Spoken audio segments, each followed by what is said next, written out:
Okay. Legendary Pokemon are supposed to... But yes, what I was saying at the beginning of the video is that I cannot believe I was muted.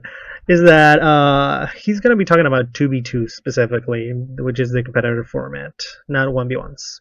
To be, well, legendary, and most of them really do live up to the hype, but not all of them. Some legendary Pokemon are only legendary for how unbelievably terrible they are. And that got me thinking, what is the worst legendary Pokemon of all time? Well, in order to figure that out, I would obviously need to find the contenders. So I decided to make this video, which will certainly not lead to a single rage-filled YouTube comment talking about how I don't know what I'm talking about and their favorite legendary is actually really good and I just don't believe in it enough to see it. If your favorite legendary is on this list and you are thinking about writing an angry YouTube comment, please just keep in mind that I'm talking strictly about competitive Pokemon here. I love a lot of the legendaries on this list, but that doesn't redeem them in the eyes of the gods of Pokemon tournaments. On that note, I'm not going to talk about any not fully evolved legendaries or legendaries that are strictly... Yeah, I also forgot.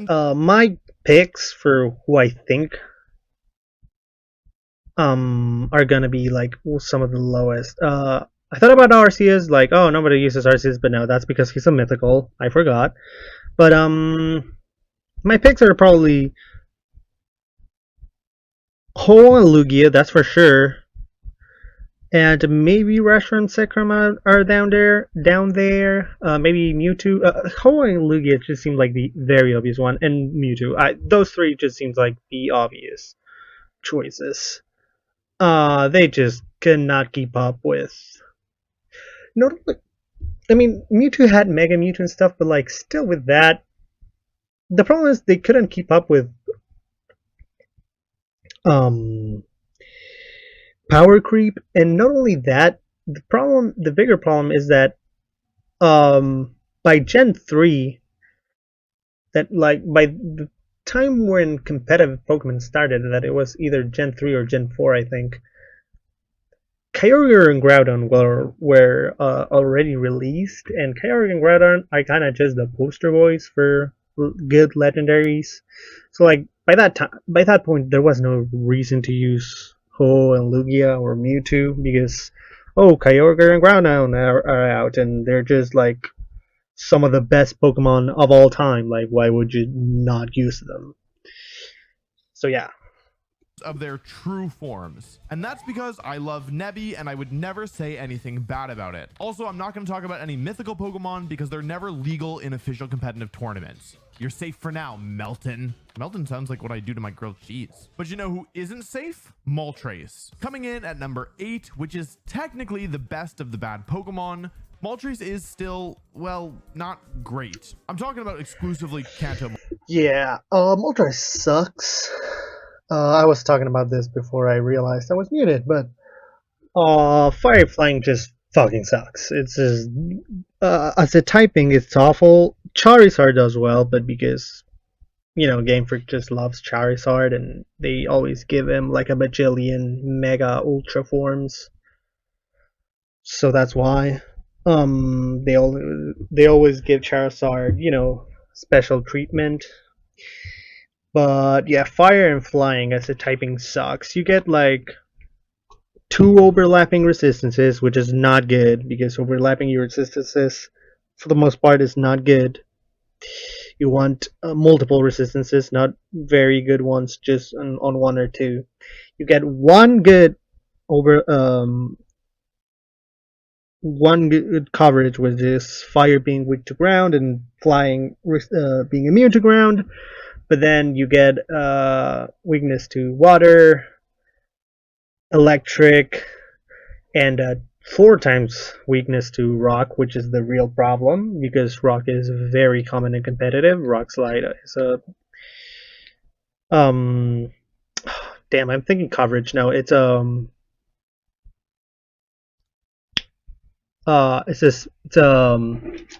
spread, and there you go. It's a spread move, which gets used a lot just to attack both Pokemons on the opposite team and maybe make them flinch. So being 4 times weak to one of the most common spread moves in all competitive is not good at all, because that means you can never, well, not never, but you can almost never switch in safely. Like, almost never. Because if the enemy has Rock Slide, they might just click it, and no matter which spot you go to, you can get hit. So, that sucks. And yeah, that's why fucking fire flying is awful. Moltres here, by the way. Galarian Moltres is my homie. But what makes Kanto Moltres so much worse? In a word, the typing. Fire and flying is just not very good. It just despite sucks. there being several good fire and flying type Pokemon trying very hard to prove Talonflame was also good, but being weak to rock, it wasn't because of typing, it wasn't because of its ability was fucking broken before they nerfed it. Too much to offset the actual pretty good defensive spread. Just like how putting super gourmet homegrown tomatoes isn't enough to save a salad when the lettuce is a couple years old. Also, it doesn't help that neither fire or flying moves can hit rock types. Yeah, I mean, I didn't even think of the Moltres' Stony Sorrows. That could be a band name, actually. The Stony Sorrows? Moltres' typing isn't its only issue, though. The stats aren't doing it any favors. It's not even that they're bad, it's more like they just aren't doing any one thing well enough to be worth using. Moltres has a middling speed stat, pretty good bulk, and an okay special attack stat. But doing a bunch of things just okay is not as useful as doing a couple things really well. At least that's what I tell myself when... Yeah, being an all-rounder Pokemon is usually not good. Like, the only times where it is very good is if you're really good. Like, the only time where being an all-rounder... Okay, well, for first offs, you don't... Like, 99% of the time, you don't want a good special attack and normal attack. You just want to have one of the two, because there's no reason. But besides that, being an all-rounder is usually not good. It's only good for very specific Pokemon. I would say the only type that actually takes very good advantage of that, I would say, is probably normal type. Because, since you don't have really many weaknesses or resistances, you kind of just being good at everything kind of like actually kind of works, because you just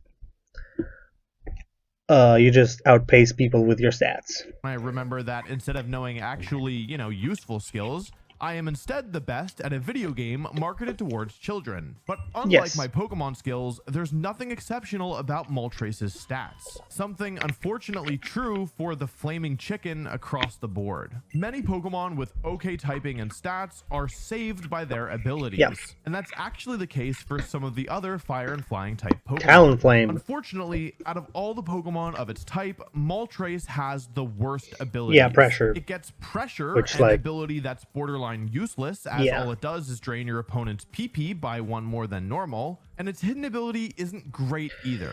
I mean, pressure is only good if you're talking about sex, because, hey, draining a PP double as fast?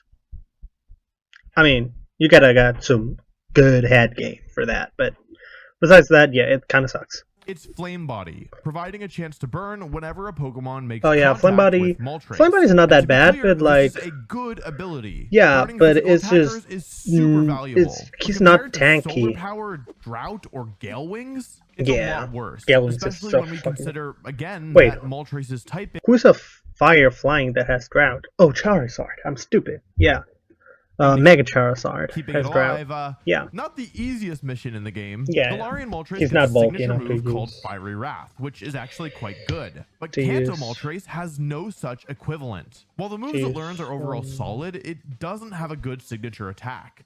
And while it does learn all the regular fire and flying moves you'd expect, there's nothing exceptional in its kit. It's just kind of the whole story here, isn't it? Despite everything stacked it's against just it, worse Moltres Charizard. has seen some usage over the years, mostly on rain teams. Its move Hurricane is quite powerful in the rain, and teams built around rain struggle to use fire types normally given how bad the weather is for them. So Moltres could fill a niche. Moltres even placed as high as 4th at an international level tournament back in 2019. When powerful restricted Pokemon were legal, using Hurricane to hit the grass types that resisted its partner Kyogre, Burn Up to turn off its fire typing, Tailwind to support its teammates, and Roar to get rid of Xerneas, whose fairy moves it resists. The player who used Moltres was the reigning world champion at the time. So while not great, Moltres also wasn't that bad, at least at one point in time. And honestly, the same can kind of be said for our number 7 slot, Virizion. Now, don't get me wrong, Virizion is just kind of like undoubtedly one of the worst legendary Pokemon ever made. But knowing the absolute garbage Pokemon doesn't do we have anything coming special. up, I'm inclined to look at Virizion a little more favorably. Whenever I use the word inclined, I feel a little fancier. Like, ooh, yes, I do feel so inclined for a dozen Krispy Kreme donuts. Thank you, my good sir. Yeah. And one thing that always makes me feel fancier is wearing my whole watch.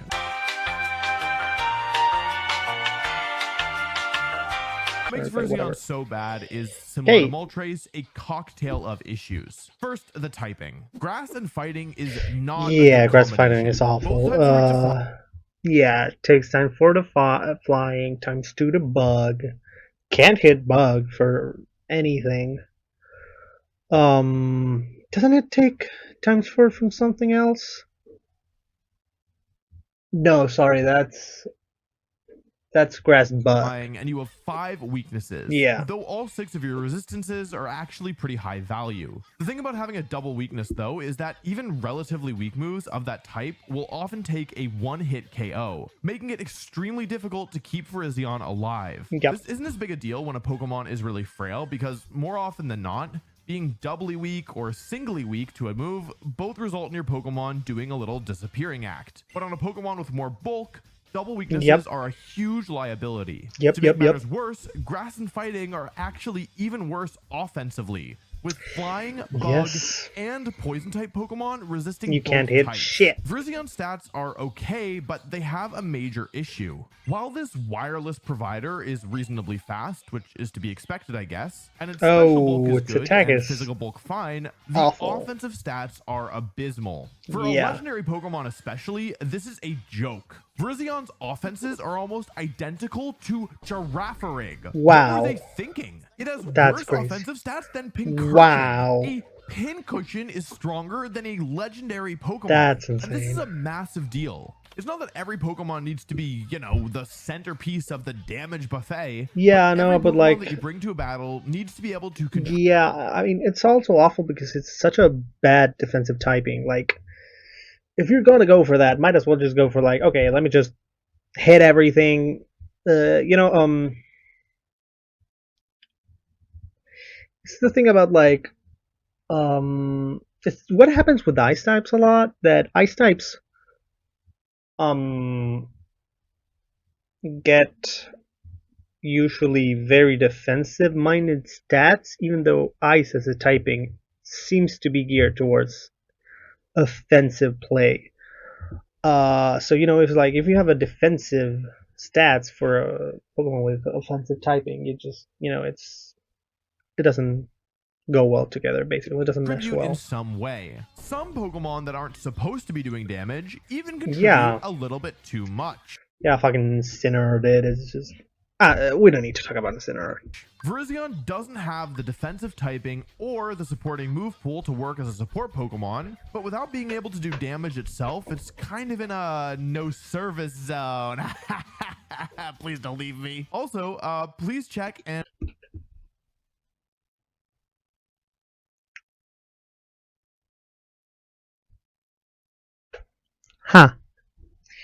let's just give that one laugh. And see if I'm sorry. My team and I work really hard on all these videos, and a lot of people watch them without ever realizing that they aren't actually subscribed. You don't do it right now either, but once I've earned your trust that my videos are going to be worth it, I hope you'll at least consider becoming subscribed. Virizion's ability is justified, and justified is actually justified if pretty you good. never thought about using Virizion. This ability gives Virizion an attack. Yeah, it's actually a pretty good ability, especially for doubles. We've seen this ability pop off before when paired with the move beat up, which hits 4 times, therefore giving 1, 2, 3, 4 attack boosts. Virizeon's big brother Terrakion is a way better fit for this strategy with its higher attack stat and access to spread move Rock Slide. While Justified will occasionally activate on Virizeon, it's not a reliable attack and often requires you to get a prediction right. In terms of moves, Virizeon is like fine. It gets some strong physical moves, but its special attacks are rough. It basically can't make use of its fighting coverage on the special side unless you like to play Pokemon like it's a carnival game. It does get setup moves like Swords Dance and Calm Mind, but with its numerous weaknesses, it's hard to actually find the time to set it up. Plus, doubling Virizeon's mediocre attack stat is a lot more underwhelming than it should be. Virizeon has seen some usage over the years, mostly when its specific coverage is valuable. For example, it placed second at a regional in 2018 due to its ability to hit lots of the popular Pokemon for super effective damage with Leaf Blade, Close Combat, and Stone Edge. Incineroar, Tapu Fini, Kartana, Mega Kangaskhan, Bisharp, Mega Charizard, and more were all threatened to some degree by Virizeon. Despite the good finish, Virizeon didn't catch on and quickly faded back into the forest of obscurity. Ooh. Speaking of obscurity, let's talk about our number 6 slot, Wo-Chien. Added in Scarlet and Violet. Again, Wo-Chien is kind of like the similar thing to Virizeon.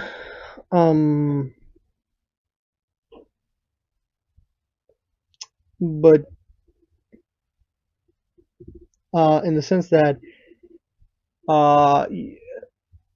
you kind of just like, I would say it's even worse because it just sits there and does nothing basically. That's the problem. It just doesn't put any pressure. Is just sad. It's the 4th member of the Ruinous Quartet, which is probably what my violin quartet should have been named in 5th grade. But while each of the other members was metagame defining at some point during the first year of Scarlet and Violet's release, and Chen Pao even won Worlds, Wo-Chien has only been relevant because of this meme. Well, Chen Pao is very good because it actually leans into the ice type, being just offensive as shit. Chen so bad. Well, for starters, it's pretty much worse in every aspect than the other 3 treasures of Ruin. The typing is an easy place to start. Wo-Chien has 7 weaknesses, including a double weakness to Bug. And we already know that having a quadruple weakness is a big deal. It's a defensive Bug Pokemon. Is an especially bad type to be weak to. See, while Bug type Pokemon are worst in the game, U-turn move U-turn is both incredibly strong and widely used. Pokemon like Urshifu and Rillaboom that Wo-Chien would otherwise do decently against suddenly can deal massive damage while also switching out. And that's not even to mention how bad it is to be weak to fairy and fire type moves. Offensively, Wo-Chien is a bit stronger. While Grass and Dark can only hit 5 types for super effective damage, there's no single type in the game that can resist both. Of course, hitting things for neutral damage is a lot less impactful once we've seen the offensive stats Wo-Chien is he's meant to be defensive That's right, Pokemon. Folks. They're almost exactly identical to Virizeon's, with 5 points being moved out of attack into special attack. Moving these 5 points around has about as much impact as posting an angry comment about how much you love Wo-Chien and it actually isn't bad and this YouTuber just doesn't know what he's talking about. In other words, not much. On the other hand, while Wo-Chien isn't super fast, it does have really tremendous bulk. Far superior to Virizeon's actually. Not that it really helps. And that's for 2 reasons. One, Wo-Chien doesn't have the move pool to really benefit that's from the thing. It sticking just around. sticks there, but like Spore, doesn't do Rage anything. Powder, heck, even Sleep Powder, we could talk. But most of the utility Wo-Chien can provide is by using Ruination to cut a target's HP in half. And Ting-Lu is better for this role anyway. The second reason is that Wo-Chien's typing really works against it. It has the bulk to stick around, but because it has so many common, devastating weaknesses, it ends up feeling a lot frailer than it actually is. If Wo-Chien were Grass and Steel type or Dark and Poison type, I think it could have been a top contender. But with its current typing, it really drew the short end of the stock. And then there's the ability. Wo-Chien got the worst ability of the quartet, the Tablets of Ruin, which is also another name for the iPads which are being used by toddlers. This ability reduces the attack stats of all other Pokemon on the field while it's in play. And it's not that this ability is bad, it's just nowhere near as good as the abilities given to the other Ruinous beasts. What you have to understand is that prior to Chen Pao, Chi-Yu, and Ting-Lu, there were no abilities that did anything like what they can do. So basically, the reason why it's worse is because, well, first of all, Chien-Pao and okay, it's Ting-Lu, Chien-Pao, Chi-Yu. Okay, Chien-Pao and Chi-Yu are definitely the two best ones because of offensiveness. Yeah, just generally, the offensive pressure is better, especially in doubles because battles are much shorter. Ting Lu's one is still better than Wo Qian's because Ting Lu's cuts in half physical attack. Wait, no, is it physical or is it? Wow, now I'm confused. No, I think it's physical, right? Yeah. Yes. Ting Lu's cuts a physical attack in half, and that's just better because physical attackers are more common and competitive. That's basically it. If you wanted to lower your opponent's stats, you needed to use a move. Okay, there were some niche abilities like battery and power spot that could power up your partners, but these were only given to really specific gimmicky Pokemon, not legendaries. Wo Chen's ability, however, is different. See, one of the best and most common abilities in competitive Pokemon can lower your opponent's attack stats. Maybe you've heard of it before? Maybe you've seen this ability being used by a certain Pokemon? Yep. Maybe? The plus side of Intimidate is that it doesn't lower your own partner's attack stat, and also that the benefit can stick around even when the Intimidate user is off the field. While there is some value in the Tablets of Ruin that Intimidate can't provide, like against Pokemon where you either can't or don't want to lower their attack stats, it isn't enough to justify using Wo Chen. Okay. Oh, it's the other way around. Okay, really my bad. Pokemon. Before this point, every Pokemon had a niche. Now, was it a good niche? So there's no, 5 left. Let's try to guess who these 5 are. So Ho-Oh, Lugia are definitely left. Mewtwo's probably left, so we have 3 then. My guess is Giratina is probably left. Giratina is not good at all. Not good at all. Like, I cannot think the last time I've seen Giratina do something good. So that would be the 4th. And the 5th, I think it's Articuno has actually won a tournament not that long ago. I don't know if this was made before Articuno won a tournament. Sap is probably the legendary dogs. If anything, it could maybe be Raikou, but I don't think so. Reshiram, Zekrom. It could be Reshiram or Zekrom. Like,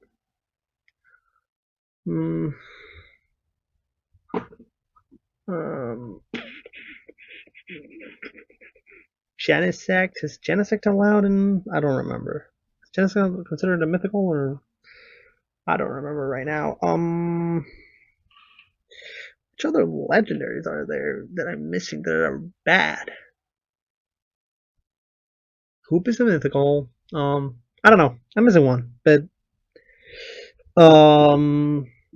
yeah, my guess is probably those 4: Ho-Oh, Lugia, Mewtwo, Giratina.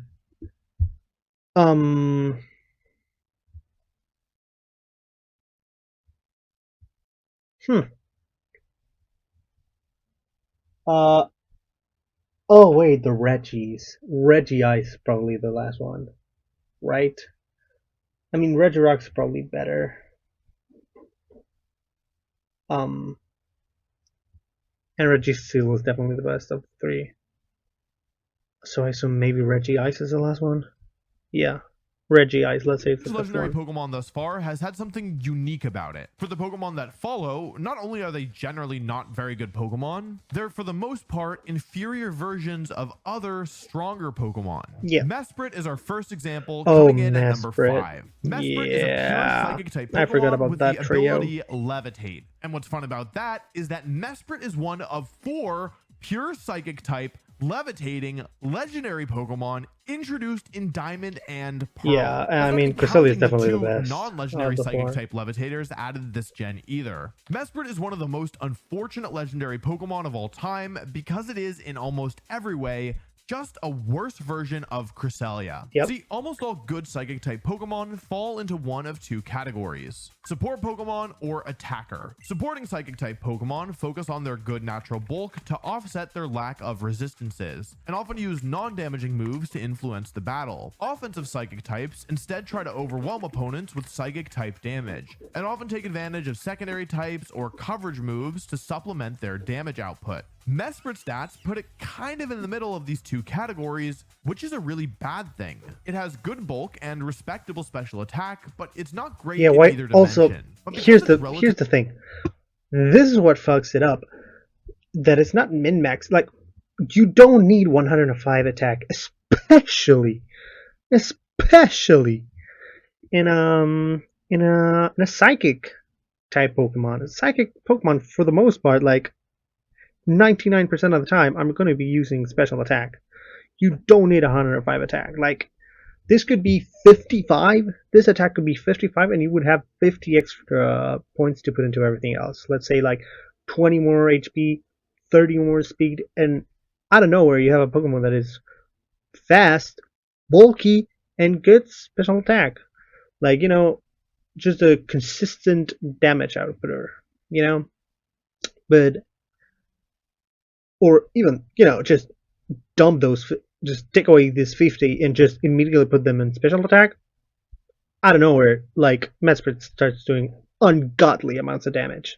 slow, Well, still being kind of bulky. To play as a supporting Pokemon rather than an offensive one. Keep in mind it isn't slow enough to work as a Trick Room attacker, but it's also not fast enough to do much outside of Trick Room either. But if you want a mid-speed supporting Psychic type Pokemon, you'd almost always prefer Cresselia. Yeah, which is one of the best, greatest Pokemon of all time. One of the best of them all time. The moves Mesprit would want to use, like Trick Room, Helping Hand, and Skill Swap, Cresselia can use as well. And Cresselia's move pool is even deeper, with great moves like Lunar Blessing. The only real advantage Mesprit has over Cresselia is its higher special attack stat. But because it's forced into using a support set, it's not worth the bulk you give up by using Mesprit instead of Cress. But our number 4 worst legendary Pokemon has a different issue compared to Mesprit. It's not that another Pokemon does its job better, it's that whatever its job is, nobody wants to do it because it sucks. The number 4 slot goes to Regice. Like Regice? Regice? I guess it's Regirock, Registeel, Regice. I'm gonna say Regice. Regice is a pure ice type with the ability Clear Body, which prevents stat drops. While Clear Body is... Who was that VTuber that called Regice Regis?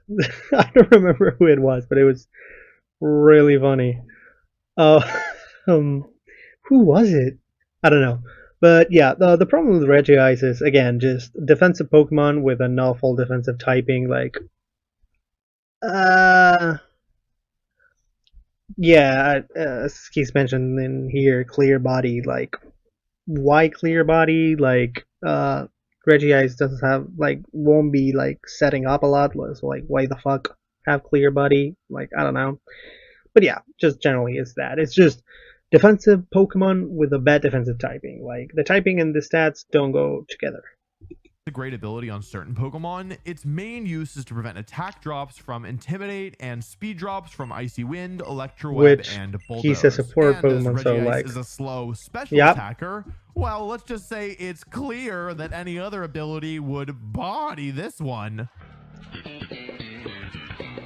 Ice is the single worst defensive type in the game. Sticking your Pokemon with 4 weaknesses in exchange for only a single resistance to ice, no less. This is a problem because Regice is obviously intended to be used bulky, as a bulky special attacker with its slow speed and incredible special defense stat. Regice is no slouch on the physical side either, being tanky enough, but of course it can't really make use of this good defensive spread because of how terrible ice is. Without resistances, Regice can't afford to take either powerful physical attacks or super effective special attacks. And the worst part is, even if it does make it through a turn unscathed, it can't do much to fire back. To ice back? Regice's special attack stat is shockingly low. Freezingly low? It's lower than Solosis and Glimmet. Look, I understand not wanting to make a Pokemon overpowered, but this is a legendary that we're talking about. It should at least be able to do some damage, right? To make matters worse, Regice's move pool got the cold shoulder from Game Freak 2. Oh, okay, I knew I'd get there.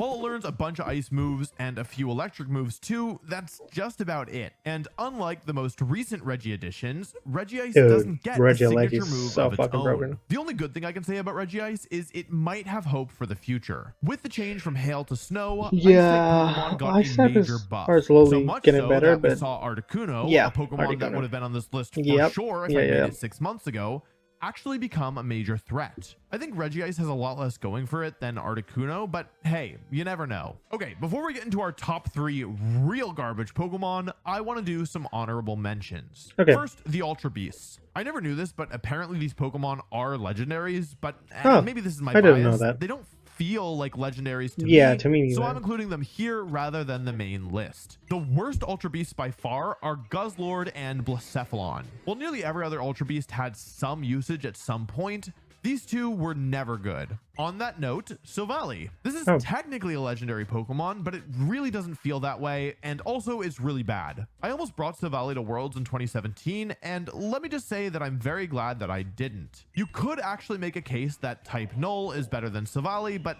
this isn't the place for that. Lastly, Enamorus Incarnate. This was the closest normal legendary to making it on my list, but ultimately I left it off because we've only had it for such a short amount of time that it would be unfair to judge it too soon. And if it showed up in the right format at the right time, I think it could potentially be strong. All right, now we're into the top 3. And may I just say, these last legendary Pokemon are really bad. Like, you could forget that they're legendaries level of bad. So let's start out with number 3, Uxie. I think it's Uxie. I don't know. I'm sorry. I'm very surprised. I think the biggest issue with what I've done as a YouTuber is that sometimes I used to pronounce things like Pokemon names wrong as a joke, but I think I'm also just naturally bad at pronouncing the names wrong. And so now when I do it wrong, people get mad at me because they think it's intentional. Like I said slacking because it's all, no, I said slaking. Because that's why I always called it when I was a kid, and people got so mad at me because obviously I guess it's slacking, but I never knew. Of course it's slacking. People thought I was just like engagement farming, but I wasn't engagement farming. I'm just stupid. Anyway, but he's slacking, and if it's wrong, because he's a sloth. Then I'm sorry, so he's I'm not doing it on purpose. I promise. I mean, like, come on, bro. It's just so unfortunate because everything wrong with Mesprit is wrong with Uxie.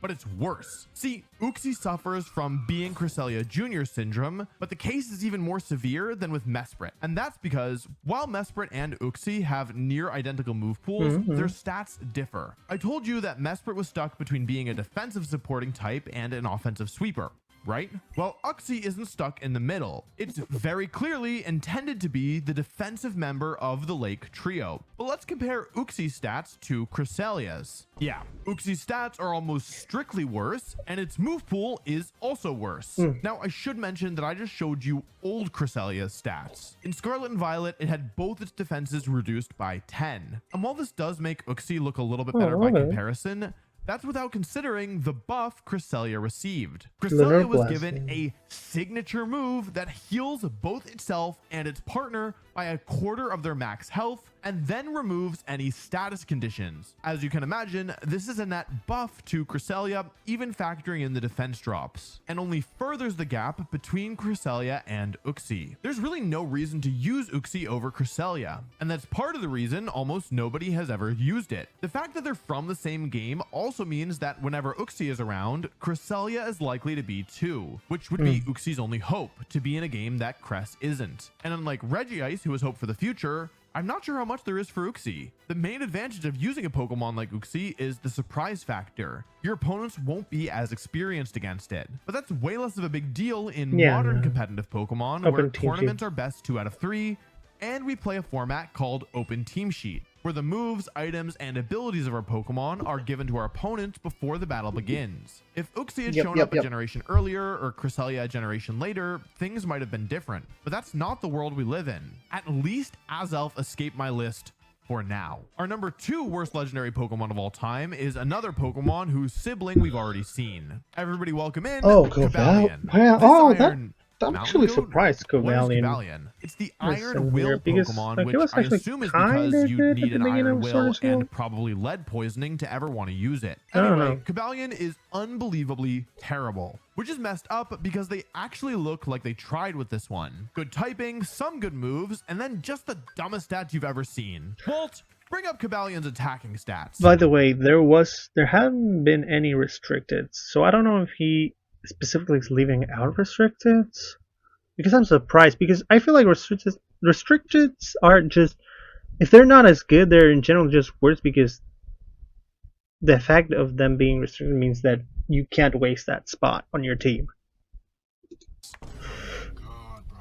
They did it Okay, again that is on two awful. members of a trio. What do they have against these Pokemon? Why would they do this? Cobalion has really nice physical bulk, usable special bulk, and good speed. And then they gave it this 90 attack and special attack? I'm not even doing a comparison for this one. Y'all already know it's bad. Fighting and steel are good coverage too, because the fairy types that resist fighting are weak to steel, and fighting hit the steel types that resist steel. Steel. Plus, you get 8 resistances and an immunity with only The 3 Zoolander reference, by the way, I Not just that caught any it. of this matters, though. Pokemon need to be able to contribute when they're brought to a battle, and Cobalion doesn't have the offensive stats to be a damaging Pokemon, or the supporting moves to be a support. There was one brief moment during Sword and Shield where Cobalion was playable. It was used as a Dynamax attacker. You pair it with a fast beat-up Pokemon like Whimsicott to give it 4 attack boosts, and use Dynamax's increased power to boost its moves damage further. Max Steel Spike let Cobalion boost its team's defense stats, and the lack of a good spread move like Terrakion's Rock Slide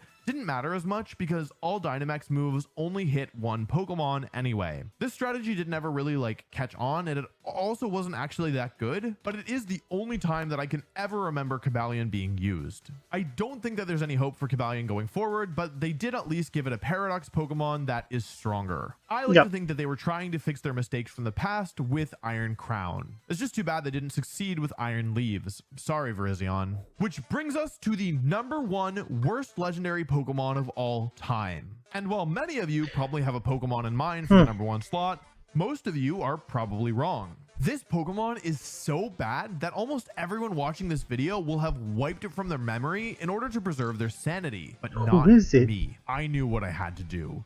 To remember a Pokemon that should never have been created, to bear witness to the crimes of Game Freak, to tell the world what they had done. I stared into the abyss, and Monkey Dory stared back. Calling this thing a legendary feels like an insult to actual legendary Pokemon. I can't say there wasn't any restricted, which I'm very surprised at that. Single good thing about Monkey Dory. So I guess let's go through the bad. First, typing. Are you serious? Poison and Psychic? Oh yeah, that sounds like a great idea for a legendary. Stupid Jimmy Neutron looking Pokemon. This combo doesn't have that many weaknesses or resistances. Only hits 4 types for super effective damage, and can't damage steel types for even neutral. In other words, it doesn't interact with the other types all that much. And it is possible for a Pokemon like this to be really strong if it has incredible stats. So why don't we take a look at Monkey Dory's stats? I cannot emphasize enough how abysmal the stat spread is.